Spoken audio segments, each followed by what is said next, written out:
That's the difference really, I think, between the bigger and the smaller teams. We have more time and more resources to pay more attention to detail. You know? It's not necessarily a matter of that the one's a lot smarter, or we just have more resources to pay more attention to detail. I mean, our testing, if you have a look, I mean, if you just go into the shock springs, if you have a look at if you have a look at the range, you can see that it's up to 120 newtons, from 80 newtons to 120. But we have different links and all that on the superbike. So, I mean, the thing is right now, I mean, you see, we supply customer bikes to people and that now, or Yamaha supplying customer, Graves is supplying customer bikes to people. The whole idea behind it is also to give them a bit of a good start, shall we say, a good base. And that comes from all the testing we've done over the last few years, as well as when you can get them narrow down their spring range, tell them this is where you need to start. And it's pretty much working for us this year. The guys are having good results with it. I mean, it's possible. I mean, Ben, for instance, could have won the race, the first race at Mid-Ohio, quite easily, I think. Well, he was right in there. It was possible to win. Let's put it that way.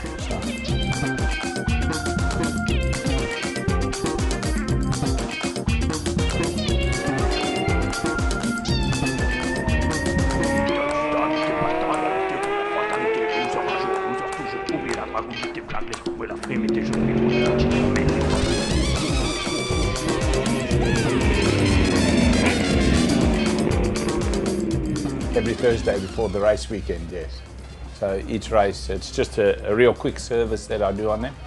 Any major servicing really gets done back at the shop where they get tested on the dyno and that before they come back into service.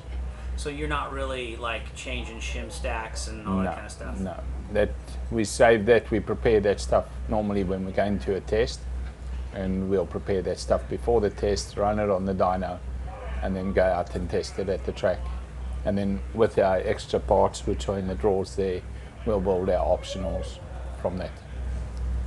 Okay, so like sometimes do you bring two separate specs of fork sometimes to swap out? Yes, we do that.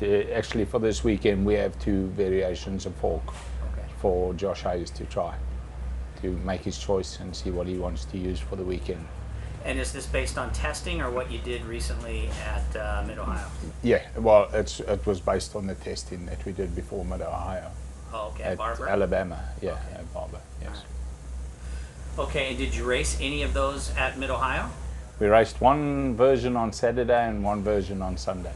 Okay, and so you haven't changed it, and you still brought those two versions? Yeah, we still have those two versions. We're a little unsure where we are right now. We'd like confirmation before.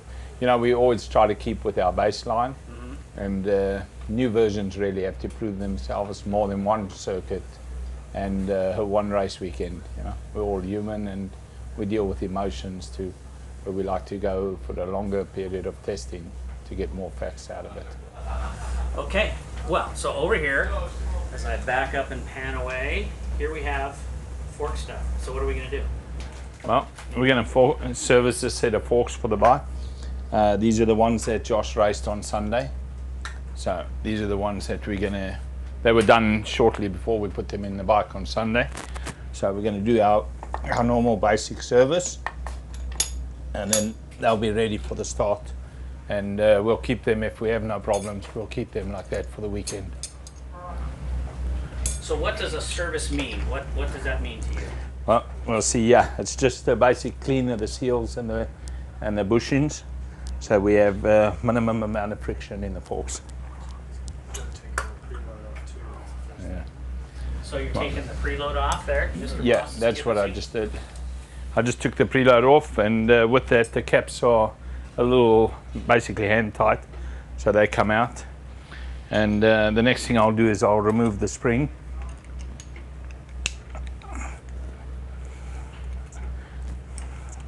That's the fork cap that you're spinning right there? Yeah, it's the fork cap. This is your rebound or compression adjustment rod. The forks that we use have rebound in the right leg, compression in the left leg. So this will be our compression adjust. adjustment rod which pushes on a needle in the end. And there you go. I don't know if you can see the spring number there. Shall I show you quickly? Teaser action, little teaser. Nice. Oh, don't tease me like that. Are we any singles?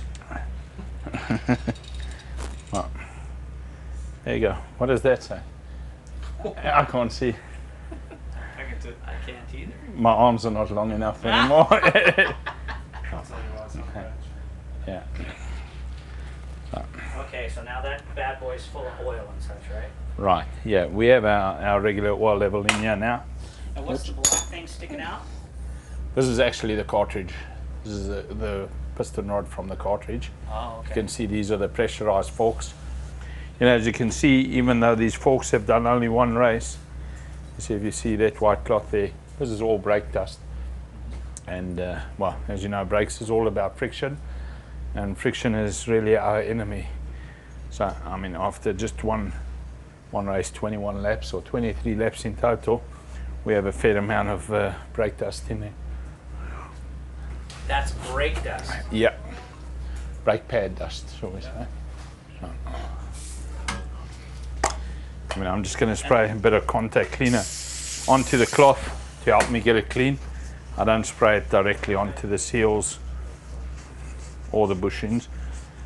And the seals are up in You there? can see it still, yeah.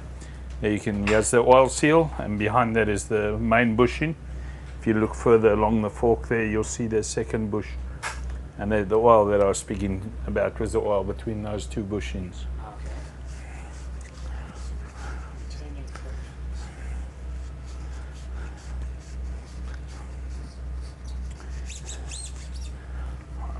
Now the brake dust is just all thrown up because that's actually the bottom you're cleaning right there. Right, It's closest yeah. to the wheel, right? Right, yeah. That's closest to the wheel, and obviously you get the brake dust going onto the fork inner tube, and it gets pushed up, hopefully not through the seal. You know, if you see with the cleaning every time, this is why I like to clean, you can see our bushing has no brake dust on it. Otherwise I'd be worried about that seal. So. And so if it had dust on it, would you change it? Yes, definitely, definitely.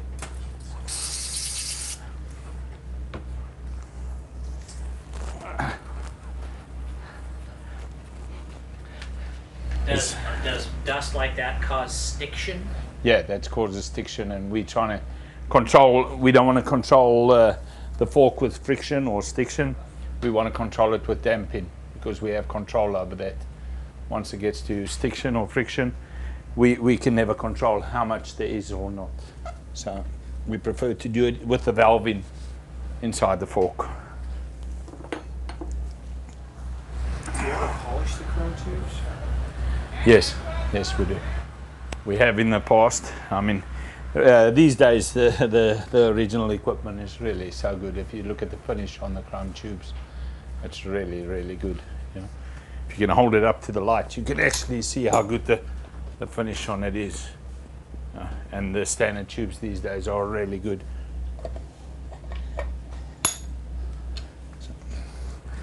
So a little bit less than we used to. We have a special grease, no name. That is a But it's special. That is a pretty nasty little tube of grease. Yeah, yeah. It's a nice color. It's been, yeah. Kind of looks like beeswax to me, but. And then we put a fresh layer this every race too. So. And you're putting that on the threads? No, this is on the inside of the seal. I actually put okay. it between the two scrapers on the seal. There's an area where it can sit inside. Yeah, right. Yeah.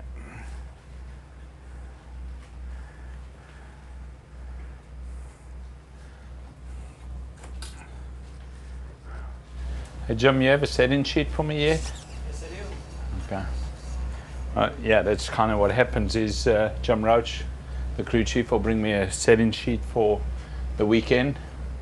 And this is the time where I'll put the springs that we plan to start the weekend off. So. Now, when you've got the setting sheet, that's according to the valving and everything that's in that fork. Right, right. and then Yeah, you'll we- put the right spring in and then turn the clickers to the setting that you want from the sheet. Yeah, the way we work here is the crew chiefs handle adjusting all the clickers. You know, I do a few motorcycles, so the crew chief on each motorcycle looks after the clickers. You know, the start, so he'll click it out to the same position every time, you know. So, you know, with the thing, sometimes I can't keep control. I might be busy with another fork or something, and they click it out every morning before we go out. Sure. Just it makes my life a lot easier, and they have all the notes, keep all the notes of the what we used, what we did.